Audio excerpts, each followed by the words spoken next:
Get ready with me while I talk to you about how I threw popcorn onto an old lady's head.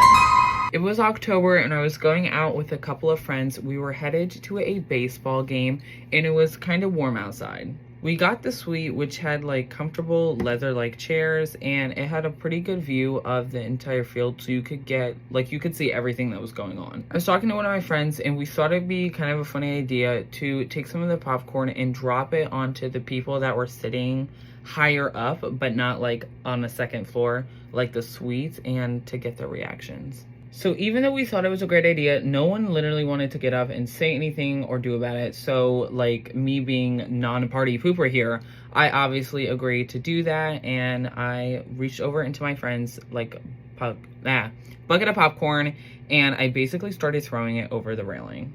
I dropped about like 5 pieces. There was like this bald man sitting next to the old lady, which was probably her husband. And he started looking up, trying to understand what was going on, but me and my friends like just jumped back in time so he didn't see anything. By this point, they start noticing, and when we go to throw it down, the old lady looks up like that, and it actually gets right on top of her like chin.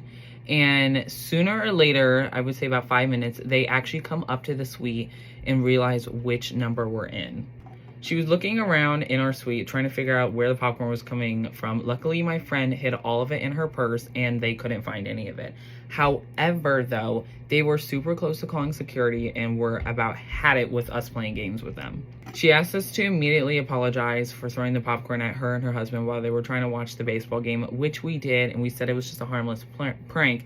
However, this lady was like 80, and she was probably taking it as like, oh my god, these children are trying to get rid of me.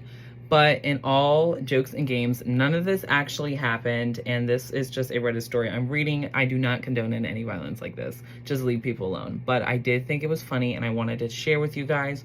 So make sure you hit that follow button if you enjoyed this like quick little story, and if you want me to tell more Reddit stories in the future. I love you all so much, besties. Mwah.